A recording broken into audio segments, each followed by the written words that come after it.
내사 당시 시민단체들은 이주 여성에 대한 보호장치가 필요하다면서 기자회견을 열기도 했는데요. 오늘 서예진의 범죄연구소에서는 이주 여성의 사망 사건을 통해서 지금도 벌어지고 있는 이주 여성들을 향한 폭력을 살펴보도록 하겠습니다. 11월 7일 화요일 신성원의 뉴스 브런치 문을 열겠습니다.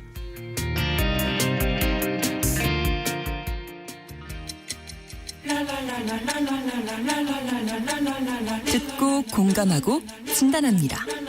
우리 사회를 바라보는 새로운 시선. 신성원의 뉴스 브런치 뉴스픽.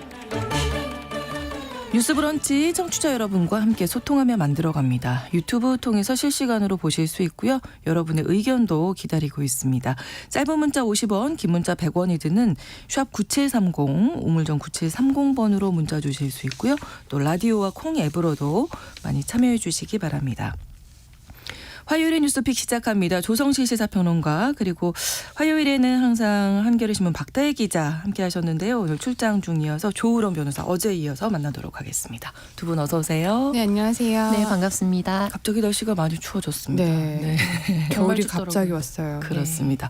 자, 오늘 첫 번째 뉴스픽에서는 점점 어려지고 있는 학교폭력 가해자들에 대한 이야기 나눠보려고 하는데 일단 좀 많이 충격적이어서 전체적인 이 사건 개요부터 좀 조성실 시사평론가께서 설명을 해주실까요? 천안에서 일어났죠? 네, 이 사건은 지난달 21일 발생했습니다. 그러니까 지금 사건이 일어난 지 한 3주 정도가 가까이 된 시간인데요. 네. 충남 천안의 한 공사장에서 중1 학생 1명과 초등학교 5학년 이렇게 2명에 대한 집단 폭행이 일어났고 네. 그 심각성으로 인해서 중앙뉴스에 또 보도가 되면서 계속해서 후폭풍이 일고 있는 상황인데요. 여기에는 직접 가해를 한 학생들 10여 명뿐만 아니라 네. 이 집단 폭행을 관망하고 또 부추겼던 학생들 30-40명도 같이 동석했던 것으로 알려져서 굉장히 파문을 일고 있습니다. 여기에 왜 그러면 집단 구타가 시작됐는가에 대해서 가해자 측에서는 이 피해자인 중학교 1학년 학생이 이른바 뒷담화라고 하죠. 네. 자기에 대한 뒷이야기를 했다고 생각해서 이 친구를 불러냈고 심지어 거주지가 아산으로 알려져 있거든요. 피해 학생이. 네. 그런데 여러 연유를 만들어서 여기 천안까지 나오도록 유도를 한 겁니다. 그래서 이 학생과 초등학교 5학년 2명의 학생이 이곳으로 나오게 됐고 그리고 사람들이 인적이 드문 곳에서 이제 굉장한 수준의 집단 폭행을 시작하면서 이것과 관련된 예고글을 또 SNS에 올려서 이 사건을 알게 된 수십 명의 학생들이 보러 왔다는 거예요. 그런데 이게 또 심각한 문제가 됐던 것은 이와 관련한 경찰의 초동 대응에 있습니다. 네. 시민 신고가 당초에는 2회로 알려져 있었지만 네. 중앙신문 등의 이제 보도에 따르면 5회 가까이 이루어졌는데 친구들과 부딪혀서 넘어졌다. 라고 증언하는 당시 가해자 집단에 둘러싸여 있는 피해자의 증언을 듣고 경찰이 출동을 했다가 돌아간 것으로 알려져 있어요. 네. 그런데 여기에 분리 조치가 어떻게 이루어졌느냐 하면 지나가던 고등학생이 네. 이와 관련해서 이제 폭행 상황을 보고 심각성을 이제 인지한 후에 이들을 분리시킨 후 경찰에게 신고를 한 겁니다. 그래서 사실상 경찰이 분리 조치를 시켜준 것이 아니라 네. 지나가던 고등학생이 이와 관련해서 사건을 무마를 시켰다.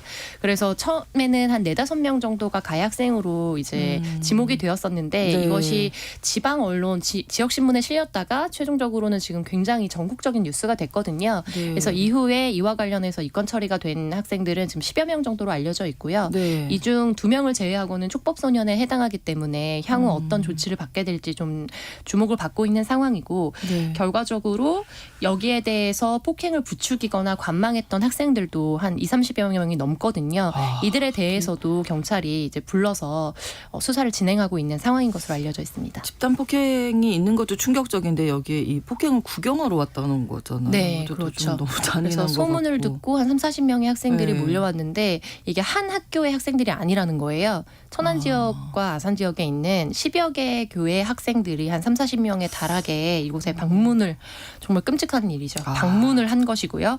그리고 이와 관련해서 휴대폰으로 당시 촬영을 해서 그것을 2차 가해에 해당하는 조롱하는 글을 SNS에 올리기도 했고요. 네. 그리고 이게 전국 뉴스로 알려지면서 뭐 여기에 대해서 좀 자숙하는 모습을 보이는 듯 했다가 또 며칠 전에는 이와 관련해서 억울함을 호소하면서 또 라이브 방송을 하고 중앙 언론에 이 사건을 가지고 이제 뉴스를 했던 언론인들을 조롱하는 모습들을 또 보이기도 해서 이와 관련해서 굉장히 공분을 자아내고 있는 상황입니다. 자, 일단은 이렇게 집단 구타 촬영하고 이러면 법적으로 어떤 처벌을 받게 되나요?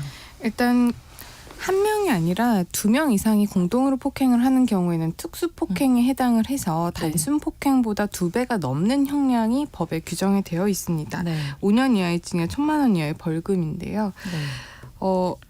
여기서 계속 말씀하신 것이 촉법 소년이잖아요. 그렇죠. 촉법 네. 소년이라고 하면 일반 형법이 적용되는 것이 아니라 이제 소년법이 적용이 돼서 형사처벌보다는 낮은 수준의 보호 처분을 받게 되는 거죠. 네. 그래도 일단 법적으로는 특수폭행이고 여기에 실질적으로 때리진 않았지만 관망, 네, 구경, 네. 환호 했던 그 나머지 30-40명의 또 아이들이 있었다고 네. 했잖아요. 그런데 이렇게 폭행에 실제로 내가 가담하진 않았더라도 그 장소에 있었고 그것을 동조했고 환호했고라고 네. 한다면 그 특수 폭행의 공범이라고 볼 수가 있습니다. 그렇기 때문에 이것도 그냥 넘어갈 수는 없는 그런 범죄라는 사실을 그 그렇죠. 아이들이 좀 알았으면 하고요. 네. 또 하나는 그 구경만 한 게 아니라 심지어 그 장면을 촬영을 하고 이걸 또 SNS에 올려서 거기에 약간 조롱하는 듯한 네. 댓글을 달고 이런 부분도 모욕죄에도 해당을 하고 정보통신망법상 위반 행위거든요. 네. 이런 것들이 다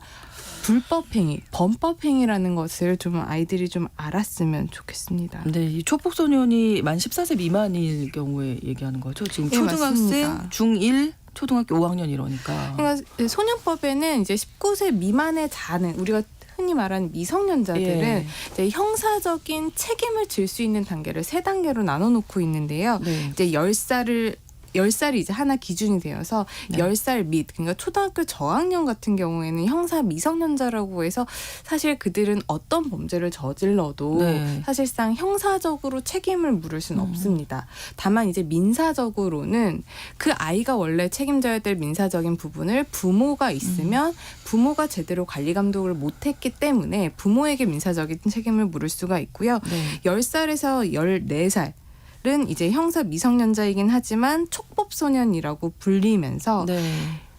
소년법에 적용을 받습니다. 그래서 형사처벌은 받지 않지만 이제 보호처분, 소년법에 의한 보호처분이라고 해서 뭐 수강명령이라든지 네. 아니면은 보호소년이 들어갈 수 있는 보호시설이라든지 소년원이라고 부르는 곳에 이제 송치를 할 수 있고요. 네. 14세가 넘어가고 19세까지는 이제 범죄소년이라고 해서 보호처분도 받을 수 있지만 네. 그 범죄가 중대하고 뭐 네, 죄질이 네. 너무나도 나쁘고 하면은 형법, 일반 성인이 적용받는 형법까지 적용할 수 있는 형사처벌도 가능하다라는 것을 좀 기억하셨으면 좋겠습니다. 네.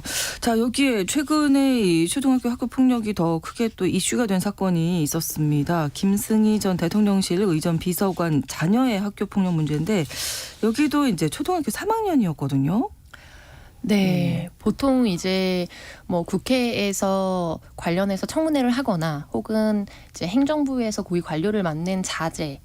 네. 그런 고위 공무원의 자제 같은 경우에는 중고등학생 학교 폭력이 되게 많았거든요. 네. 그런데 이번 사건 같은 경우에는 이 가해자로 측정되는 의전비서관의 자녀가 초등학교 3학년이었다는 점, 네. 그리고 피해 정도가 이제 상해 전치 9주 정도에 달했다는 꽤 점에서 굉장히 충격을 심했어요. 불러일으켰습니다.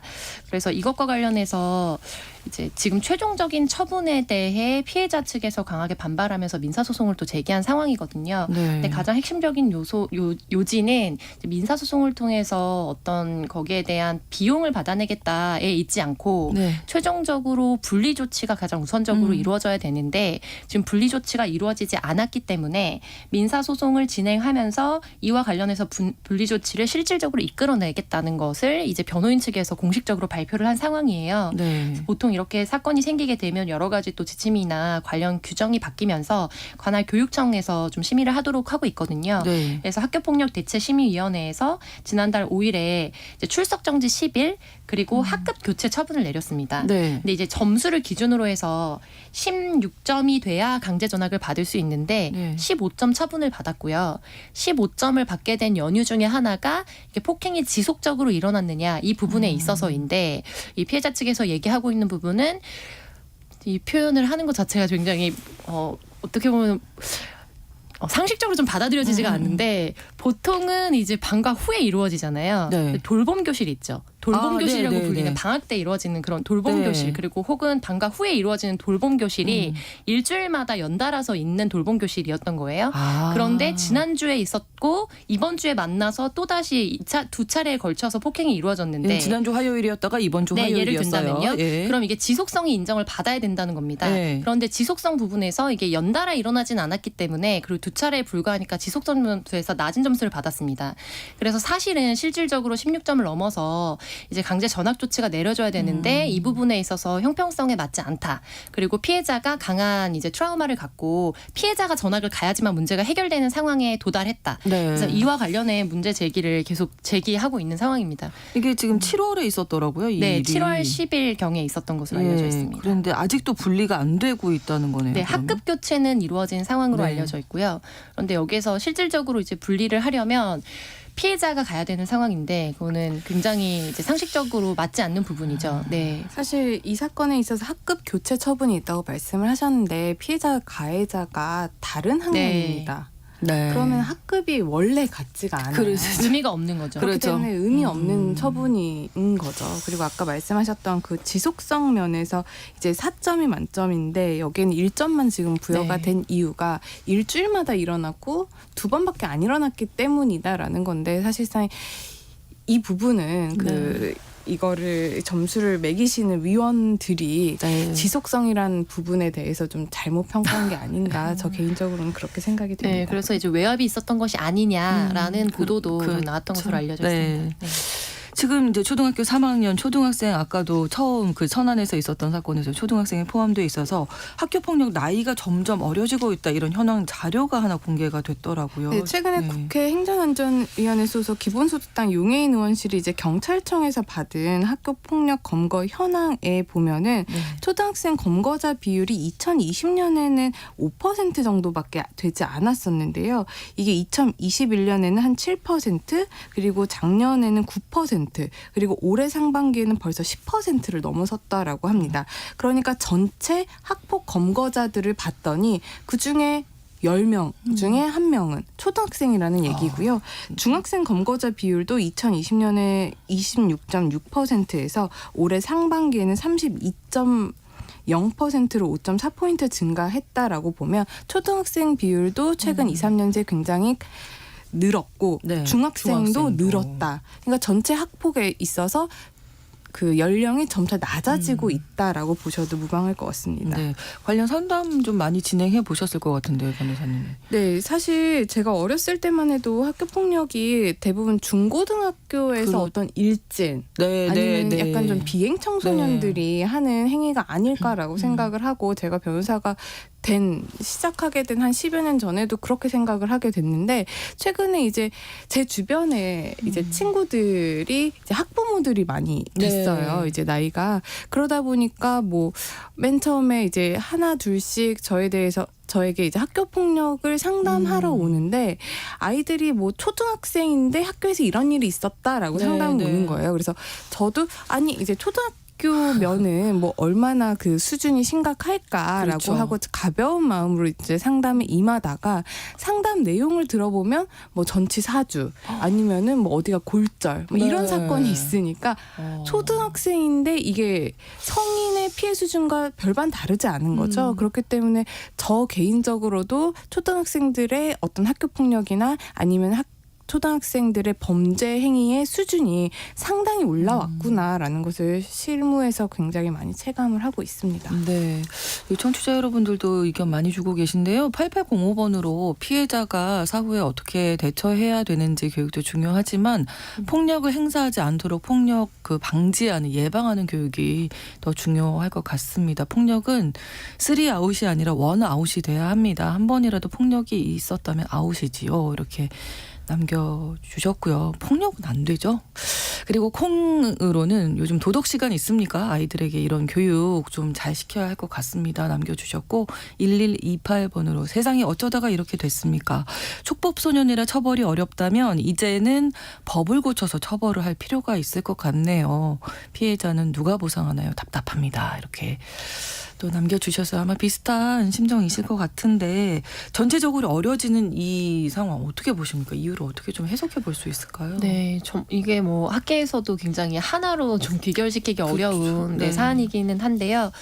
저는 이제 전반적인 이제 국내의 모든 계층에서의 폭력 수치도 다 올라가고 있다는 걸 네, 주목할 네. 필요가 있다고 보고요. 이른바 묻지마 범죄라고 불렸던, 근데 이제 공식적으로는 이제 이상 동기 범죄라고 부르기로 한 이 폭력 사건들이 뭐 각지 각곳에서 다 일어나고 있잖아요. 근데 그 중에서도 특별히 어떻게 보면 거기에서 예외로 우리가 취급해왔던 그리고 인식해왔던 초등학생들 그리고 네. 그보다 어린 아이들의 폭력 사건이 왜 이렇게 많이 일어나는가 이 부분을 좀 주목해서 봤을 때는 아무래도 이제 어린이들이 스마트폰이나 OTT에 접속할 수 있는 그런 환경 자체가 너무 이제 연령대가 낮아지고 있다는 점. 근데 이것이 단순히 모방 범죄적인 측면만을 갖는 것이 아니라 네. 이제 전두엽이라고 하죠. 여러 네, 가지 네. 어떤 것을 참고 인내하고 폭력을 그리고 화를 이제 자기가 조절하고 이런 그렇죠. 감정을 조절하는 것들이 통제할 수 있는 그렇죠. 능력들이. 영유아에서부터 소아 청소년 단계에서 뇌의 전인적인 발달이 이루어지는 건데 이 부분과 관련해서는 사실 뭐 교육학계라든지 소아 정신학계라든지 다방면에서 이제 너무 어린 나이부터 스마트폰이 개인기기화되면서 많은 시간 노출하고 있는 것 이것들이 사실은 이제 폭력성과도 연결이 되고 문해력과도 연결이 된다라는 지적들이 계속 있어 왔습니다. 네. 그래서 국내 여러 언론들에서 이제 보도하신 자료들도 많이 보셨을 테고요. 그리고 이거는 좀 깊이 들어가면 사실은 정치적인 어떤 철학이나 또 정쟁으로까지 비화가 된 문제이긴 합니다만 최근에 네덜란드에서는 네. 어떻게 보면 보수적인 정권과 이제 행정부가 들어서면서 기존의 디지털 기기로 전체적으로 바꾸고 있었던 이런 교육 환경을 네. 이제 오프라인 물성이 있는 책 중심으로 다시 복구하는 정책과 예산 편성이 이루어져서 굉장히 센세이셔널한 뉴스가 됐었거든요. 네. 이와 관련해서 유네스코나 이런 곳에서도 이제 완전히 단정적으로 하기에는 약간 자료나 이런 게 축적되지는 않았지만 전반적으로 지능 발달이라든지 전인적인 어떤 정서적 발달이나 이런 조절 능력에 있어서 이전 스마트폰이나 혹은 전자기기에 네. 이른 노출 그리고 장기적인 노출이 악영향을 준다는 거에 대해서는 좀 경고하는 논문들이 나오고 있는 상황입니다. 아무래도 그런 스마트폰을 보고 있을 때는 말이 안 먹히더라고요. 네. 아이들한테. 근데 이제 더 오래 생각해 보시면 보려고 굉장히 하고. 어린 나이부터 우리가 노출이 많이 되거든요. 그렇죠. 네, 그리고 저는 거기에 덧붙여서 우리가 너무 어린 나이부터 이렇게 상호간에 서로 나를 인식하고 서로 경계를 인식하면서 관계 안에서 갈등을 어떻게 해결할 것인지를 이제 원투원으로 배울 수 있는 기회가 너무 적다라는 것도 좀 문제라고 생각을 해요. 네. 그래서 저는 이것과 관련해서 지금 저인구화 시점이기 때문에 네. 특히 영유아 보육기관에서 이제 아동 대 교사 비율을 훨씬 더 낮춰야 된다라는 주장을 계속해서 해왔는데 예를 들면 이제 공동육아 같은 것으로 알려져 있는 데가 최근 들어서 또 인기가 있고 많은 관심을 받았었어요.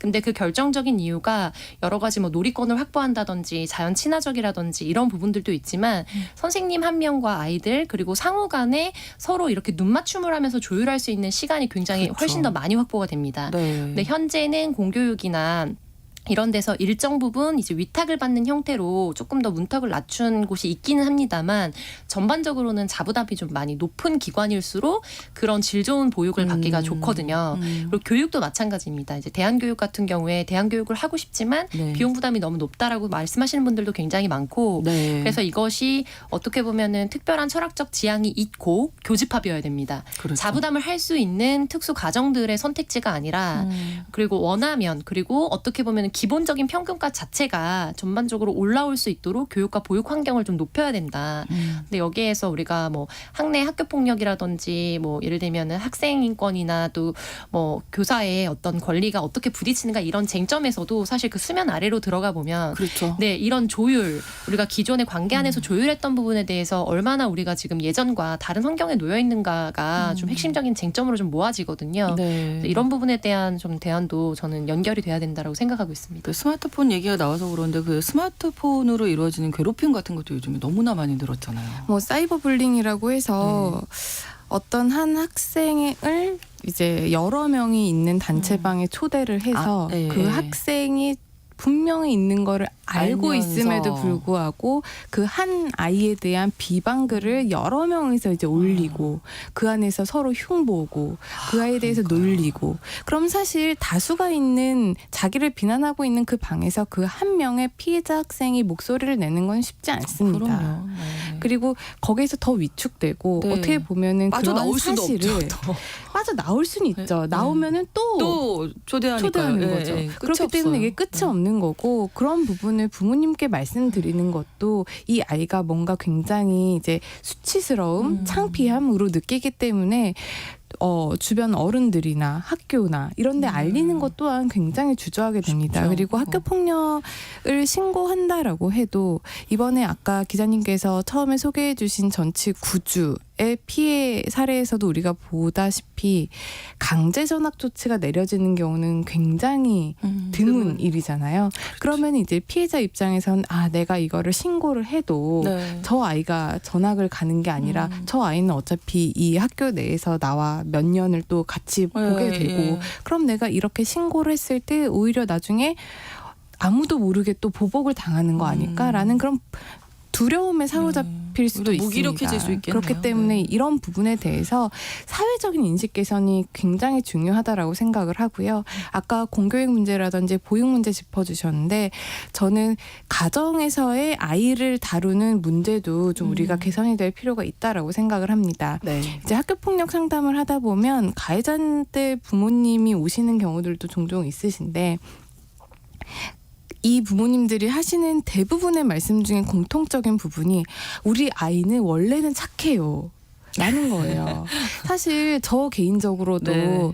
아이들은 기본적으로 뭐 다 예쁘고 다 귀엽고 이럴 수 있죠. 그런데 그 아이가 한 행동을 우리가 주목해 봐야 된다는 거죠. 그렇죠. 내 앞에서는 착할 수 있는 귀여운 아이일 수 있지만 다른 아이의 앞에서는 굉장히 무서운 사람이 될 수도 있는 게 우리 아이라는 것을 좀 인식을 하셨으면 좋겠고, 네. 내 아이가 남에게 피해를 주는 행동을 했으면 그 부분에 대해서는 따끔하게 혼낼 수 있는 부모님들이 네, 되셔야 네. 된다라고 생각을 하고요. 네. 또 그 부분에 대해서도 이거를 내가 학교에 보내서 이런 일이 일어났으니까 이거 모두 다 학교 책임이야라고 생각을 하시는 부모님들도 계시거든요. 그런데 사실 우리가 몇 차례 이 방송에서도 말씀을 드렸지만 지금 공교육에서 교사들의 권리라는 게 네. 교사들이 함부로 너 이 친구한테 잘못했으니까 이 친구한테 사과해 이 말도 함부로 할 수는 없거든요. 왜냐하면은 이렇게 강제 사과를 하는 게 아이들의 인권에 또 무리가 간다라고 하는 그런 부분이 있을 수가 그렇군요. 있기 때문에 네네. 학교 선생님들이 굉장히 위축되실 수밖에 없습니다. 근데 그렇기 아이들끼리 때문에 해결할 수는 없는 거잖아요, 사실. 그렇기 때문에 부모님이 이런 문제에 대해서는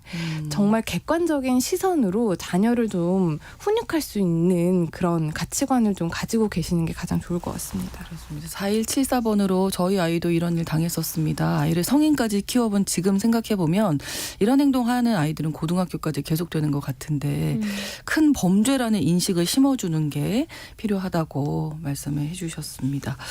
뉴스 브런치 1부 여기서 마치고 2부에서 뉴스픽 계속 이어가겠습니다. 11시 30분부터 일부 지역에서 해당 지역 방송 보내드리겠습니다.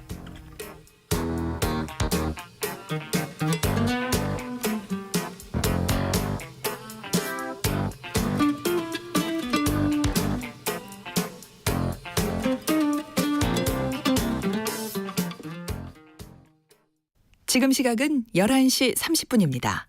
KBS 여러분은 지금 KBS 1라디오 신성원의 뉴스 브런치를 함께하고 계십니다.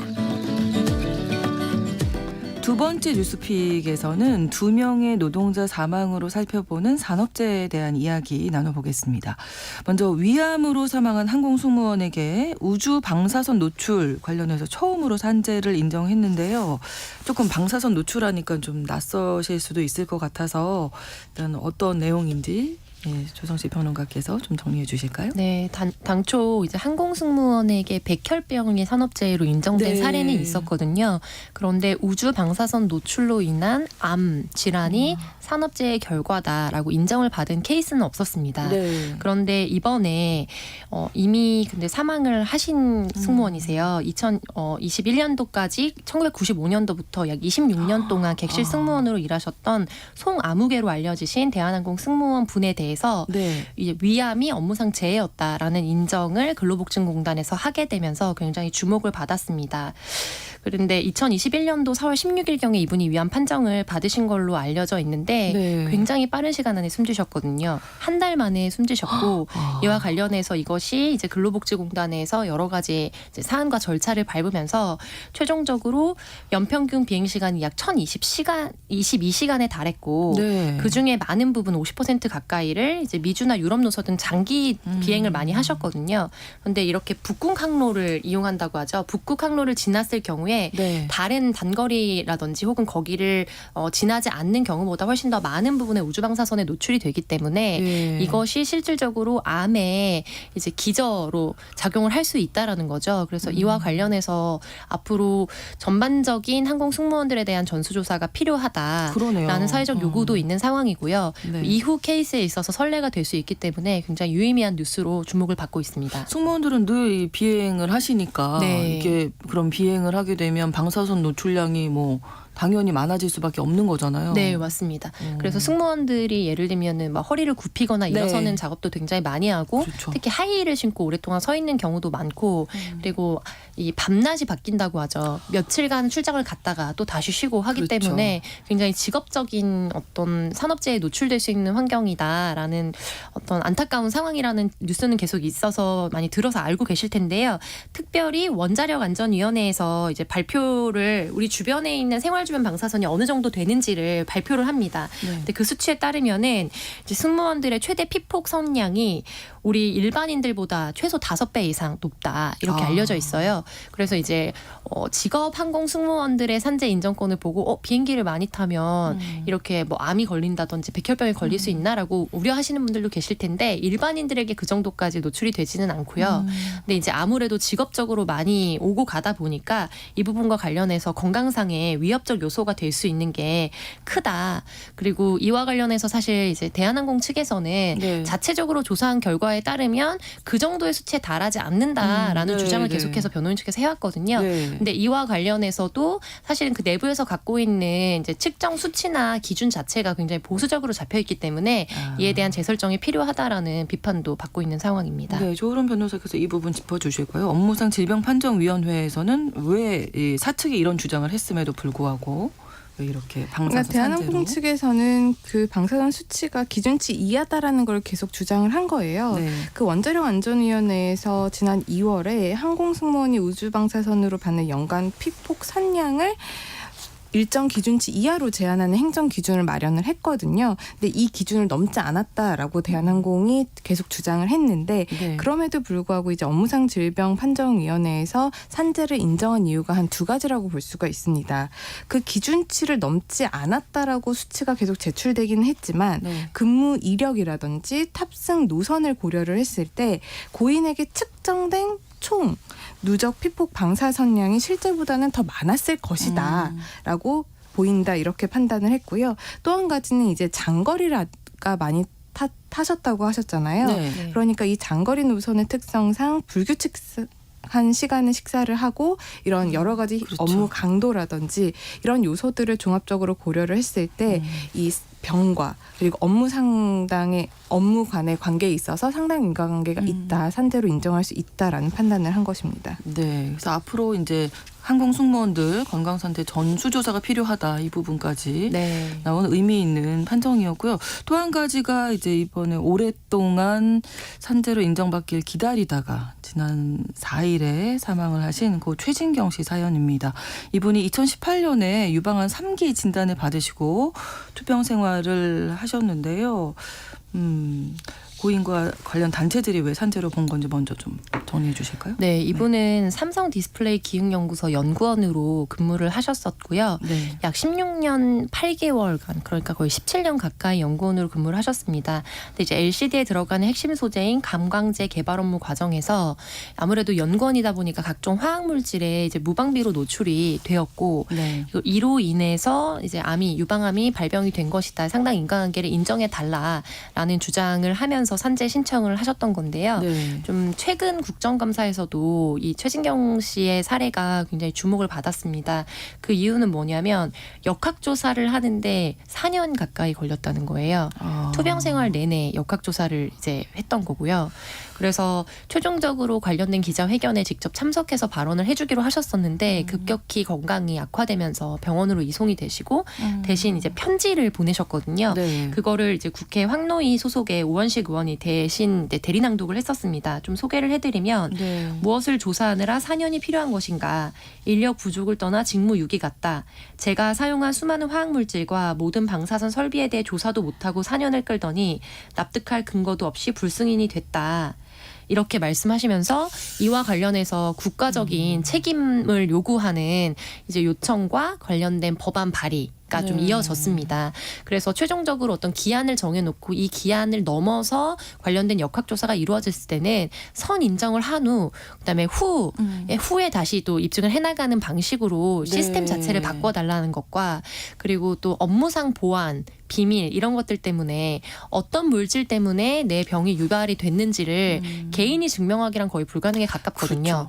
네, 그래서 이와 관련해서 여러 가지 증명 책임이나 이런 부분들을 많은 부분 법적으로 이제 선우를 바꿔달라라는 요청을 하셨던 것으로 알려져 있습니다. 아, 근데 너무 안타깝네요. 역학조사 4년 기다리시다가 결국 불승인 받으시고. 그리고 다시 요청을 하셨는데 그 중에 네, 이제 바로 직후에 사망을 하신 케이스입니다. 네. 그러면 이게 이제 묻히는 건가요? 이게 어떻게 되는 건가요? 아니 이제 사망을 하셨으니까 네. 유족들이 그것을 네. 이제 수개해서 계속 진행을 하실 수는 있습니다. 그렇기 예. 때문에 좀 더 지켜봐야 되지 않을까 싶습니다. 네, 산업재해 여부를 가릴 수는 있겠죠. 이제 계속 근데 이제 불법 절차를 통해서 이제 네. 가릴 수가 있는 것이고 불법 절차에서도 이제 안 받아들여지면은 나중에는 행정 소송까지 가실 수가 있으니까요. 이게 네. 어떻게 될지는 저희 프로그램에서도 한번 지켜보는 것이 좋을 것 같습니다. 네. 자, 고인이 된 두 노동자분들에 대한 이야기를 나눴는데 너무 안타깝네요. 네. 한 분은 인정을 받으셨고 한 분은 너무 안타깝게 세상을 떠나셨는데 산업재해 관련해서 좀 일관성이 있으면 좋겠다라는 생각도 네네. 들고 예. 그래서 지금 국회에 발의되어 있는 관련된 법안 같은 경우에는 저는 굉장히 유의미하게 추진을 빠르게 해야 된다라고 생각을 하고요. 왜냐하면 이제 데이터를 보시면은 올해만 기준으로 봤을 때도 역학조사가 1월부터 8월 기준으로 산업안전보건연구원 같은 경우에는 1,072일이 걸렸어요. 그럼 산재 신청을 하면 최소 3년이 그러네요. 최소는 아니고 평균적으로 네, 평균 3년이 걸린다는 거고요. 직업환경연구원에 이게 의뢰가 되면 581일, 이것도 거의 2년 가까운 시간을 사실 소요를 해야지만 인정이 되는 게 아니라 인정이 될지 승인이 될지 불승인이 될지를 알 수 있다라는 거죠. 네. 그래서 이 역학조사 진행 중에 사망하는 분이 굉장히 많이 늘고 있다. 그래서 사망한 분이 올해 8월까지 2017년부터 159명에 달하는 것으로 알려져 있거든요. 네. 그래서 앞선 이제 대한항공 승무원 분의 사례처럼 사망하신 이후에 승인을 받게 되시는 경우도 있긴 합니다만 사실 이 사망 전에 이 산재를 인정받는다는 것 자체는 이제 치료비나 이런 부분에 실질적으로 필요한 보상의 의미도 있고요. 그리고 이 부분에 대해서 이분이 그동안 일해오시면서 본인이 이제 투병 생활에서 왜 병에 걸리게 됐지라는 것에 대해서 여러 가지 심리적으로도 자기의 삶을 정리하고 또 이것에 대응할 수 있는 힘을 줄 수 있다는 점에서도 굉장히 유의미한데 네. 이것을 단순히 보상의 문제로 보고 뭐 4년이 지나든 5년이 지나든 유가족이 뭐 유지를 받들어서 최종적으로 결과 나오고 보상을 받으면 되지 않냐라는 관점으로 접근한다는 것 자체가 사실은 시대적으로 맞지 않다.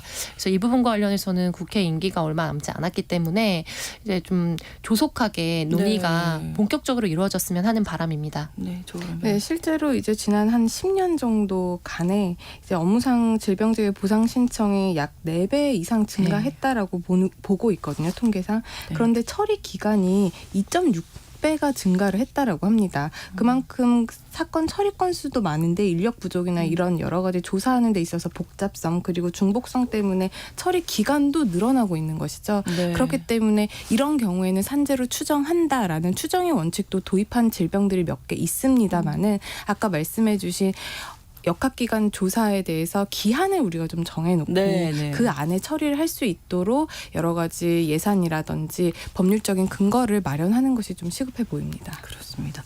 화요일의 뉴스픽 마무리하겠습니다. 조성실 시사평론가 조으름 변호사 두 분과 함께 이야기 나눴습니다. 오늘 고맙습니다. 감사합니다. 수고하셨습니다. 신성원의 뉴스 브런치는 여러분과 함께합니다. 짧은 문자 50원, 긴 문자 100원이들은 샵 9730. 무료인 콩앱과 일라디오 유튜브를 통해 참여해주세요.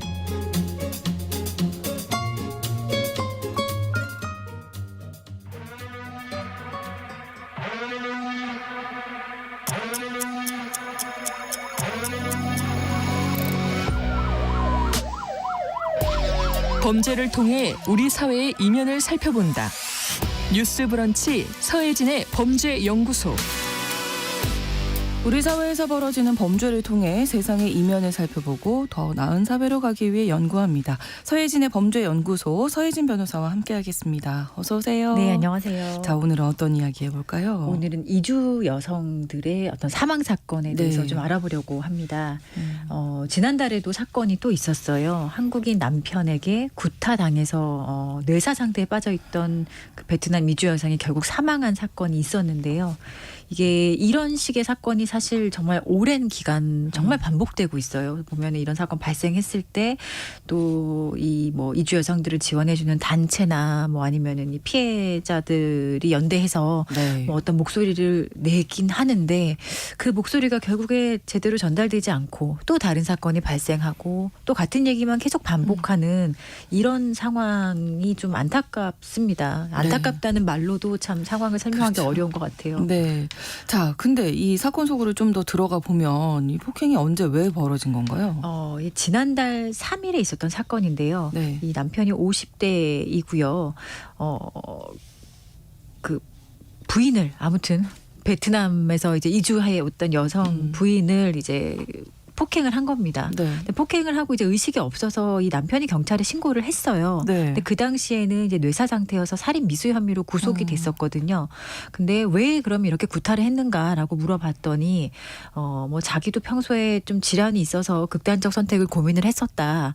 그런데 내가 만약에 뭐 죽게 되면은 부인이 자기 재산을 상속받게 되는 그 상황이 못마땅해서 함께 죽으려고 했다. 그래서 때렸다. 이렇게 말도 안 되는 얘기를 했거든요. 너무 말이 안 돼서. 근데 이게 상속받는 게 싫으면 사실은 결혼을 하면 안 되는 그렇죠. 사람인 거죠. 네. 예, 너무나 결혼하고 혼인신고를 하고 법률적으로 뭔가 이제 그들의 관계를 보호해주는 그런 상태가 된다면 상속이라는 것도 이제 당연히 이어지는 건 모를 수가 없거든요.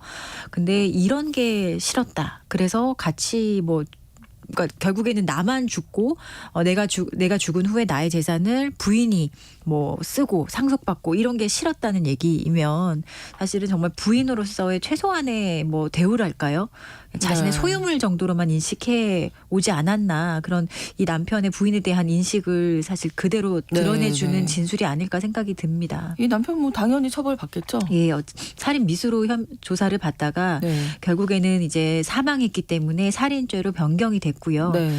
첫 공판이 이제 다음 주에 진주지원에서 열릴 예정이라고 합니다. 네. 이거는 고의성 같은 것들을 좀 부정하기 어렵겠죠. 그렇죠. 예. 네. 자, 사망하시기 전에 이제 그 여성 단체들이 기자회견을 열었는데요. 이 내용도 좀. 네, 이 피해자가 뇌사 상태에 있을 때 사망하기 전에 이제 경남 이주 여성 단체가 그 기자회견을 열었습니다. 뭐 네. 최근에도 여성폭력 방지 관련한 그 정부의 예산이 대폭 감축돼서 이런 문제가 있었는데 이런 여성폭력 방지와 피해자 지원 위한 대책뿐만 아니라 그 우리 이주 여성들의 인권 보호와 이들의 어떤 안전망 구축을 위한 좀 제대로 된 대책을 강구해 달라 이런 목소리를 높였었는데요. 네. 또 이게 그 가족을 살해하고 자신도 자살하는 그런 현상이 계속 일어난다. 특히 이주 여성이 있는 가족에서. 네. 근데 이렇다면은 이건 정말 이주 여성을 그저 그냥 인간으로 바라보고 평등한 어떤 부부로 바라본다기보다는 어떤 자신의 소유물로 인식하는 그런 살인 사건 아니냐. 이 상황에서 이주 여성들이 얼마나 억울하고 원통하겠느냐라는 얘기를 했습니다. 그래서 정부와 지자체 모두가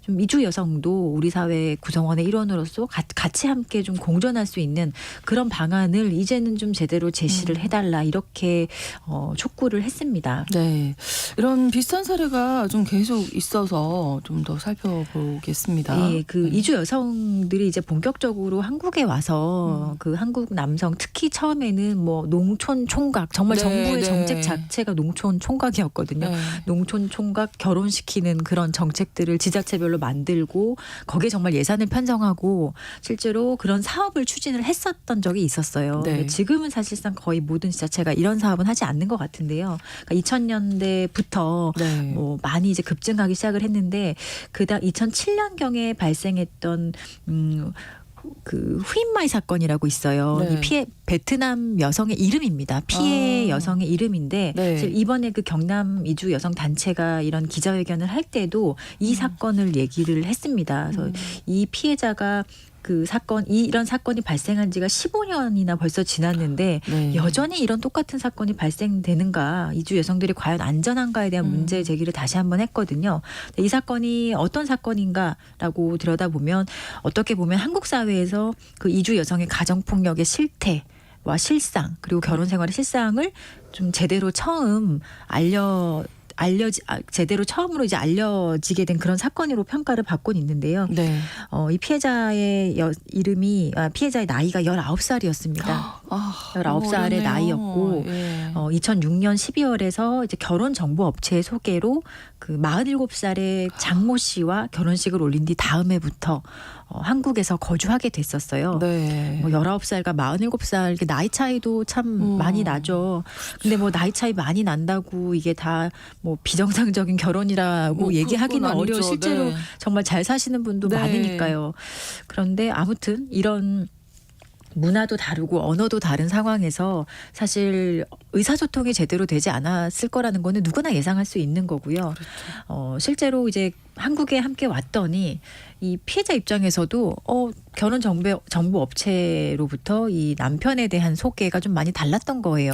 일단은 상황이 많이 막상 달랐고 와보니. 예, 경제적 어려움이 너무 심각했고 아. 그 지하 방에서 되게 좀 폐쇄적인 상황에서 결혼 생활을 했었어야 되는 거예요. 그리고 남편과는 너무나 대화가 되지 않고 네. 의사소통 자체가 되지 않아서 이런저런 고민 끝에 이 베트남 피해자 여성이 한 달 정도 되는 시점에 이제 나는 다시 나를 좀 잘 길러준 부모님이 있는 베트남으로 돌아가고 싶다라는 네. 마음으로 짐을 싸요. 네. 그리고 사실 짐을 싸면서 한국말로는 못하니까 베트남어로 이렇게 편지를 써놨던 것이 있거든요. 네. 근데 남편이 당연히 그 편지를 이해했을 리도 없고 그렇죠. 그 짐을 왜 싸냐 이런 걸 물어봤을 때 서로 의사소통이 됐을 리도 없잖아요. 그렇죠. 근데 남편은 이 상황을 좀 오해를 합니다. 자기도 이렇게 자기랑 한테 결혼한다고 한국에 와서 도망가는구나. 내가 사기 결혼을 당한 거네. 라고 오해를 좀 합니다. 네. 그래서 이 남편이 그때부터 이 피해자를 이제 구타하기 시작을 해서 폭행을 해서 결국에 이 피해자는 갈비뼈가 18개나 부러져서 사망을 해요. 너무나 끔찍하게 살해를 당한 거죠. 이 어린 피해자가. 그래서 이 사건이 결국에는 이 남편은 징역 12년이 선고가 됐어요. 예. 근데 뭐 지금 저도 최근에 다시 보니까 징역 12년이면은 이제는 출소를 했겠네요. 네, 그랬죠.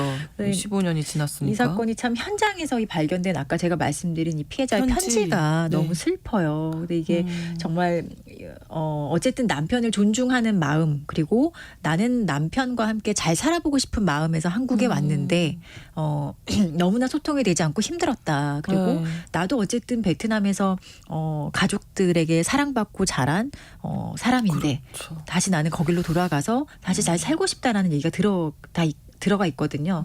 그래서 이게 참 현장에서 발견된 이 편지가 너무 좀 마음이 아팠고 이 베트남 여성들 또 이주 여성들의 현실을 잘 드러내주는 그런 이야기가 좀 담겨 있습니다. 그래서 이게 좀 의미가 있던 것이 이 사건에 대한 그 항소심 재판하는 과정에서 판결문에 네. 이런 그 피해자의 편지도 인용이 되어 있고요. 마지막에 그 항소를 이제 기각을 하면서 네. 재판부가 좀 길게 어떤 판결 법리적인 그 판단에 넘어서서 좀 이 우리 사회의 어떤 이런 이주 여성 네.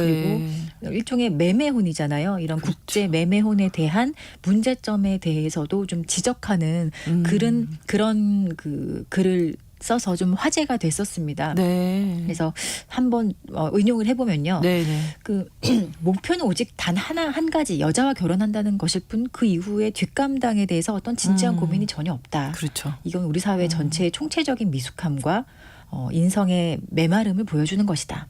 이렇게 얘기를 했습니다. 그래서 이런 사건이 계속 반복되는 이유 그리고 이런 비극이 발생한 근본 원인에 대해서 이 판결문에서도 지적을 하고 있다는 점이 좀 시사하는 바가 많은 것 같습니다. 네, 뭐 어떻게 오해를 해서 뭐 구타를 했다 이렇게 얘기가 나오는데 저희가 앞서서도 학교 폭력에 대한 이야기 나눴었거든요. 네, 네.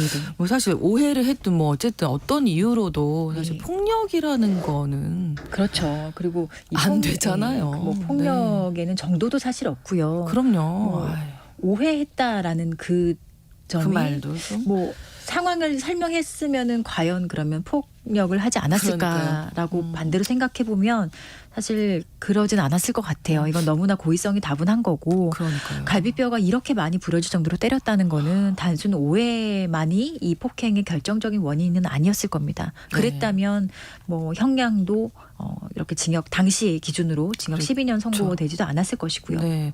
또 다른 사건이 있었죠. 지난 네. 9월에 발생한 사건인데 이것도 좀 양상을 좀 달리합니다. 아이가 있는 경우에 앞선 사건들은 이제 아이는 없는 사건이었는데 네. 이 아이가 있는 사건 같은 경우는 이제 자신도 어떤 그 자살을 하면서 자살하기 전에 아이를 살해하는 그런 좀 비정상적인 행동을 하는데요. 이게 지난 9월에 이제 별거 중인 필리핀 아내와 함께 살고 있는 아이를 자신의 집에 데리고 온 60대 남성이 결국에는 이 아이를 질식사시키고 자기도 이제 극단적 선택을 하는 사건이 있었습니다.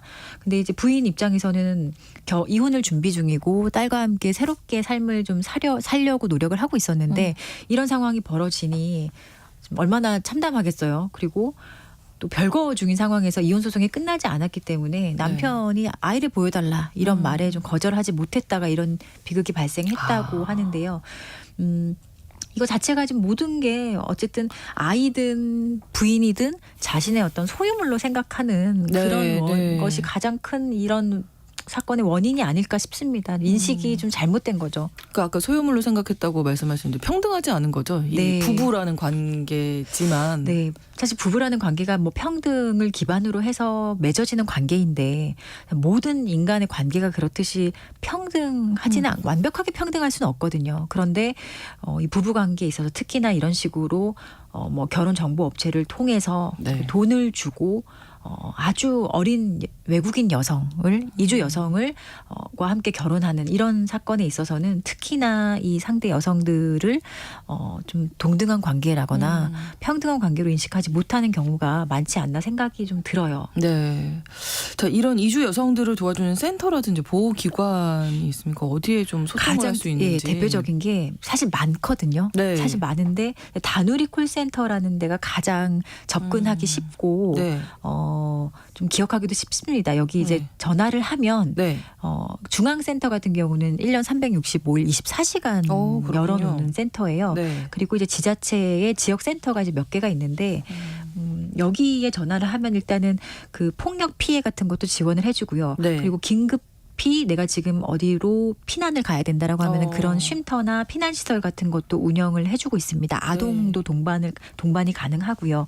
그리고 이제 뭐 변호사 상담이 필요하다고 한다면은 변호사 상담도 가능하고 그리고 의료 뭐 법률 지원 그리고 뭐 경찰 검찰 이렇게 수사기관 가는 것도 힘들잖아요. 그렇죠. 그런 서비스, 그러니까 이주 여성들을 위해서 뭐 통역이라든지 이런 뭐 동행 서비스 같은 이런 것들도 직접적으로 다 연계해주는 그런 기능을 가지고 있어요. 그래서 여기 전화하면 네. 그 의사소통의 어려움 같은 거는 크게 느끼지 않으셔도 됩니다. 각종 나라의 그 통역 같은 것도 그렇군요. 가능하기 때문에 번호가? 예.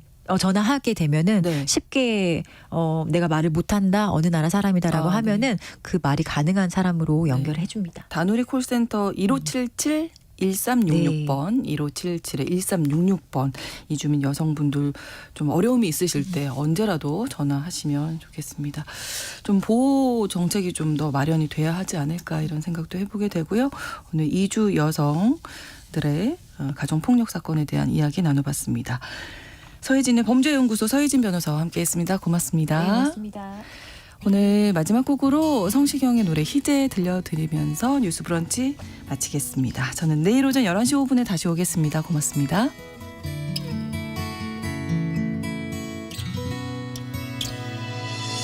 햇살은 우릴 위해 내리고 바람도 서로를 감싸게 했죠. 우리 웃음 속에